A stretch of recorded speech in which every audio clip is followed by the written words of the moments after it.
श्री शिवाय नमस्तुभ्यम। हर हर महादेव। दोस्तों, आप सभी लोग जानते हैं कि 28 फरवरी 2025 यानी शुक्रवार को पड़ रही है फाल्गुन महीने की प्रतिपदा तिथि। और दोस्तों, ये वो प्रतिपदा तिथि है जो फाल्गुन महीने में पड़ने वाली सबसे बड़ी तिथि है, क्योंकि यह शुक्रवार के दिन पड़ रही है और इसका बहुत ही बड़ा और विशेष महत्व होता है। पूज्य गुरुजी ने कहा है, अगर कभी भी मौका लग जाए और फाल्गुन महीने की प्रतिपदा तिथि शुक्रवार को पड़ जाए तो आप लोगों को 11 चावल के दाने का उपाय तो अवश्य ही करना चाहिए। इन दोनों का संयोग बहुत ही कम आता है।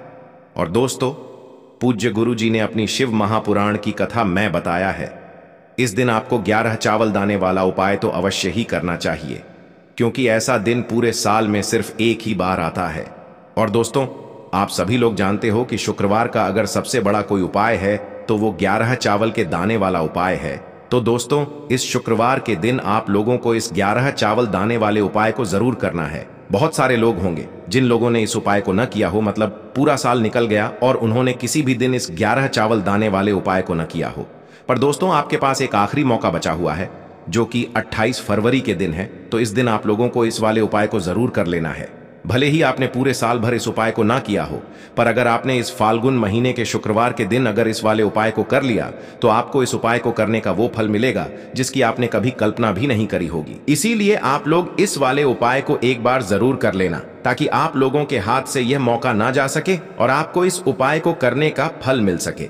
दोस्तों, यह उपाय पंडित जी ने अपनी अभी की ही शिव महापुराण की कथा में बताया है। जिस उपाय को आज हम आपको बहुत अच्छे से समझाने वाले हैं। इस वीडियो को देखने के बाद इस उपाय को समझने के लिए आपको कोई और वीडियो को देखने की जरूरत नहीं पड़ेगी। तो चलिए दोस्तों, उपाय को शुरू करते हैं। देखिए, यह इस फाल्गुन महीने के शुक्रवार के दिन यह इतना खास होता है, इतना महत्वपूर्ण होता है। देखा गया है कभी कभी बड़े बड़े पूजा पाठ अनुष्ठान से जो मनोकामना पूर्ण नहीं होते, वो इस फाल्गुन महीने के शुक्रवार के दिन एक छोटे से उपाय करने से ही आपकी मनोकामना पूर्ण हो जाती है।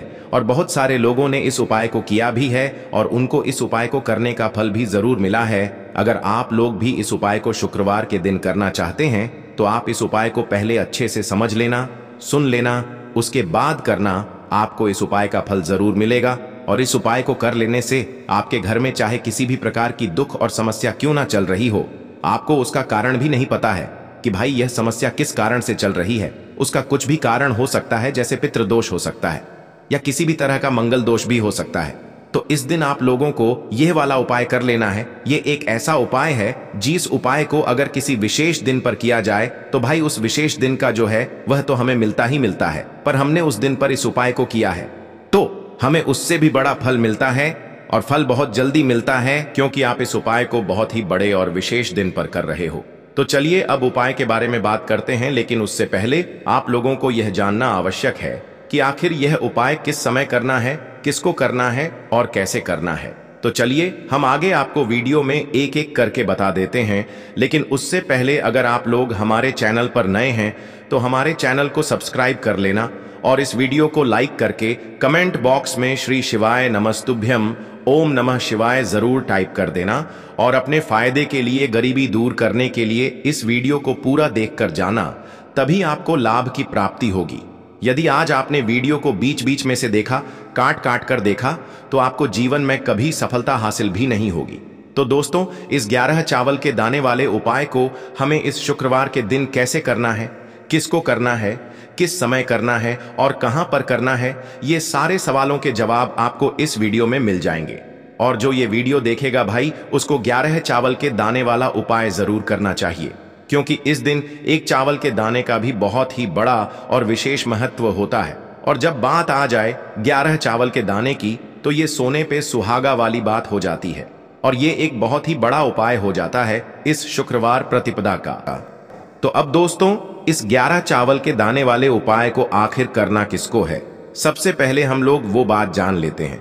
तो देखो, घर की जो बड़ी माताएं बहनें होती हैं, उन माताओं बहनों में से कोई भी एक बड़ी माता बहन इस वाले उपाय को कर सकती है। और दोस्तों, अगर आप चाहें तो अपने घर में से सभी सदस्यों को भी इस उपाय को करवा सकते हैं। अगर किसी व्यक्ति की खुद की कोई मनोकामना है, खुद की कोई दुख और परेशानी है जो कि वह अपने लिए ही करना चाहता है, इस वाले उपाय को तो वह खुद अपने लिए भी कर सकता है। बाकी अगर कोई घर में से ऐसा है जो कि अपने पूरे घर परिवार की सुख और शांति के लिए ये वाला उपाय करना चाहता है तो भाई वह भी कर सकता है, उसमें भी कोई दिक्कत वाली बात नहीं है। कहने का मतलब ये है कि इस उपाय को हर एक सदस्य भी कर सकता है और पूरे घर परिवार के सदस्य के लिए घर की बड़ी माताओं बहनों में से कोई एक माता बहन भी कर सकती है। माताएं बहनें अगर घर में उपस्थित न हो या वो यह वाला उपाय न कर पा रही हो तो फिर घर का कोई बड़ा सदस्य भी इस 11 चावल के दाने वाले उपाय को कर सकता है, चाहे फिर वह पुरुष ही क्यों ना हो, उसमें कोई भी दिक्कत वाली बात नहीं है। अब दोस्तों, इस 11 चावल के दाने वाले उपाय को हमें करना कहां पर है? हमें इसे शिव जी के मंदिर में जाकर करना है। बहुत सारे लोग प्रश्न करते हैं हर एक उपाय को करते समय क्या हम इस उपाय को घर पर कर सकते हैं? तो इस वाले उपाय को आप घर पर नहीं कर सकते हो। इस वाले उपाय को करने के लिए आपको शिव जी के मंदिर ही जाना पड़ेगा।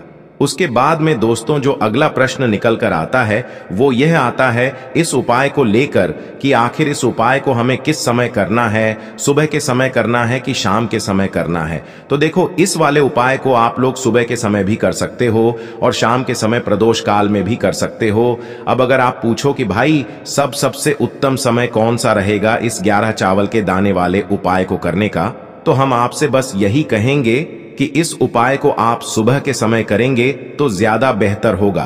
बाकी अगर प्रदोष काल शाम के समय भी करेंगे तो भी अच्छा होगा, उसमें कोई भी दिक्कत वाली बात नहीं है। तो अब दोस्तों जो अगली सबसे बड़ी और महत्वपूर्ण बात आती है वो यह आती है कि सुबह अगर हम उपाय को करेंगे तो हमें कितने बजे से लेकर कितने बजे तक के बीच में करना है, और शाम के समय प्रदोष काल में करेंगे तो हमें कितने बजे से लेकर कितने बजे के बीच में करना है। तो देखो, सुबह जितनी जल्दी हो सके आप उपाय को करने की कोशिश करना। बाकी अगर किसी कारणवश लेट भी हो जाओ, थोड़ी देर भी हो जाए, तो 10 या 11 बजे तक भी आप उपाय कर लेना, पर 12 बजे से ज्यादा देरी न हो, ठीक है? इस बात का ध्यान रखना। उसके बाद में दोस्तों अगर शाम के समय प्रदोष काल की बात करें, प्रदोष काल का जो समय होता है वो शाम के 6 बजे से शुरू हो जाता है। मतलब शाम के 6 बजे से लेकर 7 बजे के बीच का जो समय होता है ये समय प्रदोष काल का समय होता है। पर अभी जो मौसम चल रहा है इस मौसम में जो है शाम बहुत देरी से होती है, तो आप इस उपाय को 7 या 8 बजे के बीच में भी कर सकते हो। मतलब शाम के 6 बजे से रात 8 बजे के बीच में आप कभी भी इस वाले उपाय को कर सकते हो, उसमें कोई भी दिक्कत वाली बात नहीं है। अब दोस्तों यहां पर इस उपाय को लेकर एक और सबसे बड़ी बात यह निकल कर आती है कि इस 11 चावल के दानों को हमें लेना कहां से होता है, और हमें इस उपाय को करने के साथ में क्या और कुछ भी सामग्री ऐसी होती है जो शिव जी के मंदिर लेकर जानी पड़ती है। तो देखो यहां पर हम आपको बता दें, सबसे पहले आप लोग ये जान लो कि यह जो 11 चावल के दाने वाला उपाय है, सिर्फ और सिर्फ आप उपाय की सामग्री लेकर कभी भी शिव जी के मंदिर मत जाना, क्योंकि हमें भगवान के सामने यह नहीं दर्शाना है कि अगर हम भगवान शिव जी के मंदिर आए हैं तो अपने फायदे के लिए आए हैं। तो इसलिए जो भी पूजन सामग्री है उपाय सामग्री है। 11 चावल के दाने, इसके साथ में आपको पूजन सामग्री भी जरूर लेकर जाना है। देखो, अगर सुबह के समय उपाय कर रहे हो तो सीधी सी बात है, 1 लोटा जल तो आप लेकर जाओगे ही जाओगे। वही 1 लोटा जल अगर मिट्टी का जल हो तो बहुत अच्छा रहेगा। मिट्टी का जल कैसे बनाया जाता है इसके लिए हमने पहले से बहुत सारी वीडियोस बना दी है। आपके पास इस दिन एक आखिरी मौका रहेगा मिट्टी का जल शिव जी पर चढ़ाने का और उपाय को करने का। बहुत बड़ा आपको इस दिन फल मिलेगा, तो इसलिए इस दिन हो सके तो भाई मिट्टी का जल चढ़ाना, तो अपने साथ में कम से कम 1 लोटा जल तो आपको लेकर जाना ही जाना है। अगर मिट्टी का जल नहीं है तो घर का जल भी आप इस्तेमाल कर सकते हो। इसके अलावा जो भी पूजन सामग्री है, देखो 11 चावल के दाने ये अलग आपके रहेंगे और जो आपकी पूजन सामग्री रहेगी वो अलग रहेगी। पूजन सामग्री में आप जो भी चीज लेकर जाना चाहे वो लेकर जा सकते हैं, उसमें कोई भी दिक्कत वाली बात नहीं है। वहीं अगर हम बात करें शाम के समय की, तो शाम के समय शिव जी पर जल नहीं चढ़ता है, इसीलिए शाम के समय आप लोग एक दीपक तैयार कर लें जो कि गोल बत्ती का आटे का शुद्ध देसी गाय का घी का होगा, है ना। इस बात का आप लोगों को ध्यान रखना है और इस दीपक को आपको घर से जलाकर नहीं लेकर जाना है, भगवान शिव जी के मंदिर में जाकर ही जलाना है। इस बात का भी आप लोगों को ध्यान रखना है। अब दोस्तों यहां पर हमें इस बात को समझना है कि यह 11 चावल के दाने हमें लेना कहां से है। क्या हमें दुकान से लेकर आना है या हमें अपने घर से लेना है या कहां से लेकर आना है और कौन से चावल लेना है, क्योंकि चावल भी बहुत प्रकार के होते हैं। तो देखो इन सभी सवालों के जवाब आप लोग एक बात में सुन लो कि भाई ये जो उपाय है, इस उपाय में आपको ये नहीं देखना है कि भाई कौन से चावल है कौन से चावल नहीं है। बस जो भी चावल ले रहे हो वो चावल का दाना सबूत होना चाहिए, मतलब साबुत होना चाहिए, टूटा हुआ नहीं होना चाहिए, कटा पिटा नहीं होना चाहिए। ये बात आपको ध्यान रखना है। बाकी आपका चावल बासमती हो या सादा चावल हो या कोई सा भी चावल हो, उसमें कोई भी दिक्कत वाली बात नहीं है। तो सीधी सी बात है कि आपके घर के रसोई घर में जहां पर आप भोजन बनाते हो, वहां पर जो भी चावल आपके उपस्थित हो, उन चावलों में से अपनी एक कटोरी भर लेना या एक मुट्ठी चावल अलग से निकाल कर रख लेना, क्योंकि हम 11 चावल ही यहाँ पर इस उपाय में लेने वाले हैं। तो हमें यह चावल के दाने गिनकर निकालने पड़ेंगे। इस बात का आप लोगों को ध्यान रखना है। तो अपने उस चावल की कटोरी में से या चावल में से 11 ऐसे चावल के दाने आप लोग निकाल लो जो कि टूटे हुए ना हो, कटे पिटे ना हो, जिनमें कोई दाग ना लगा हुआ हो, है ना। अच्छे साबुत चावल के दाने 11 दाने आप लोग निकाल कर रख लो और इन्हें किसी भी एक कागज की पुड़िया में या किसी एक छोटी सी कटोरी में आप लोग रख लो, ताकि यह सुरक्षित रहे। आपके एक भी चावल का दाना इधर उधर ना हो और आपका उपाय भी पूरा अच्छे से हो जाए। तो भाई जैसे ही आपका उपाय की जो सामग्री है, 11 चावल के दाने ये तैयार हो जाते हैं, उसके बाद मैं आपको जो भी अपनी पूजन सामग्री है, सुबह के समय कर रहे हो तो एक लोटा जल या पूजन सामग्री जो लेकर जाना चाहो उसकी भी तैयारी कर लेना। और शाम के समय जा रहे हो तो भाई अपना जो दीपक है उसे तैयार कर लेना, ठीक है। और उपाय को करते समय शुद्धता का विशेष रूप से ध्यान रखना, ठीक है। सुबह सुबह स्नान करने के बाद ही उपाय को करने की आप लोग तैयारी करना। उसके बाद अगर शाम के समय की बात करें तो शाम के समय आपको स्नान करने की जरूरत नहीं है, पर शुद्धता का ध्यान रखना है। आपको स्नान तो नहीं करेंगे, आप हाथ मुंह धोकर भी इस वाले उपाय को शाम के समय प्रदोष काल में कर सकते हैं। इसमें कोई दिक्कत वाली बात नहीं है। तो आप अपने उपाय की पूरी सामग्री तैयार करके आपके पास ही में जो आपका शिव मंदिर हो वहां पर पहुंच जाइए। सबसे पहले शिव मंदिर में जाकर आप लोगों को उपाय नहीं करना है, पहले भगवान के दर्शन करना है, भगवान से आशीर्वाद प्राप्त करना है। फिर शिव जी की शिवलिंग के पास में आना है। शिवलिंग के पास में आने के बाद आप जो पूजन सामग्री लेकर आए हुए हैं, जैसे कि सुबह गए हुए होंगे तो एक लोटा जल और जो भी पूजन सामग्री लेकर आए हैं, आप उनसे भगवान शिव जी की पूजन कीजिए। सबसे पहले तो एक लोटा जल ही चढ़ेगा, उसके बाद में आपकी पूजन सामग्री चढ़ेगी।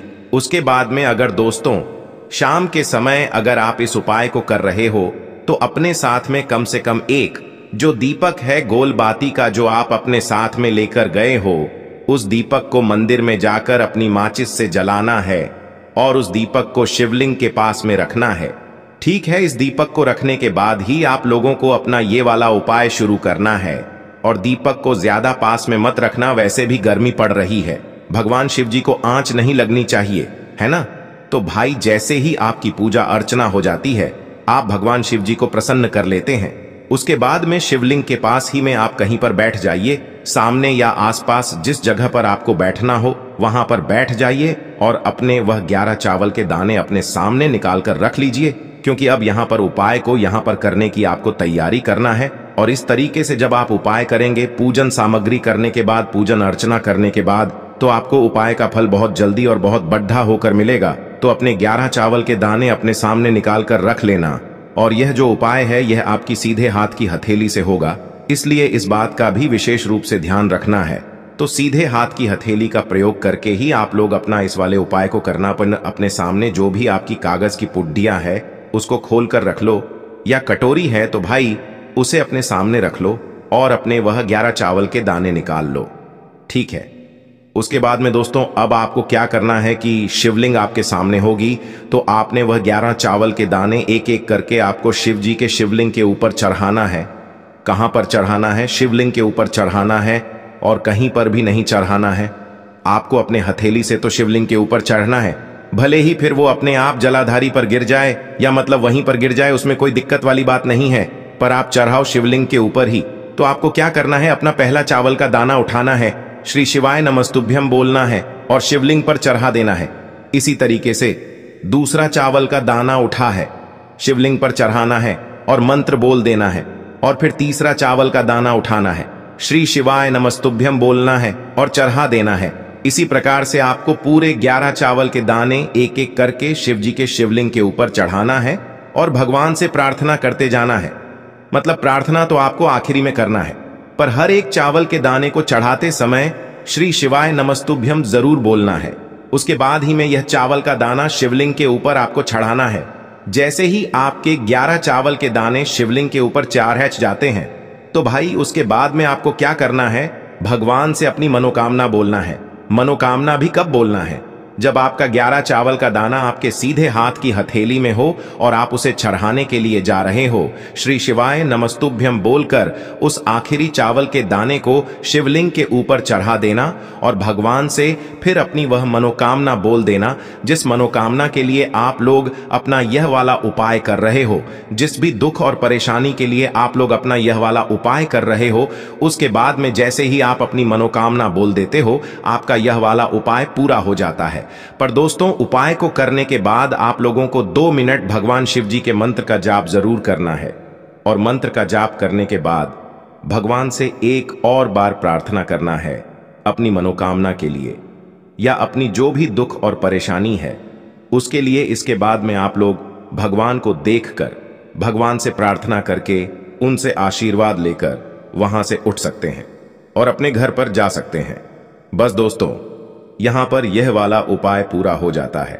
इस तरीके से जो भी व्यक्ति छोटी छोटी चीजों का ध्यान रखते हुए इस 11 चावल के दाने वाले उपाय को करेगा, निश्चित सी बात है उसे उसकी मनोकामना जल्द ही पूर्ण होगी और जो भी दुख और परेशानी है वो भी बहुत ही जल्दी दूर होंगे।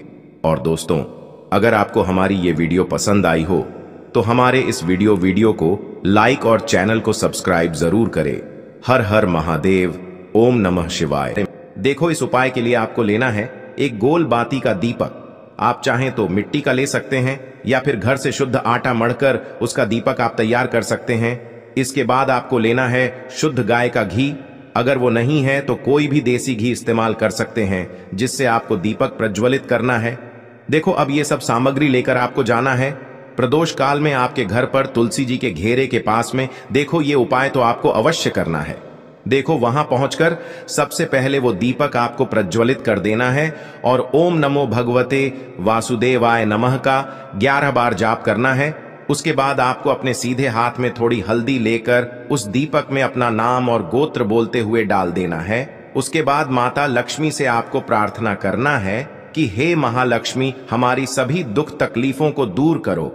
हे महादेव, हमारे सब दुख कष्टों को खत्म करो। इस भावना से आपको ये उपाय करना है। चलिए।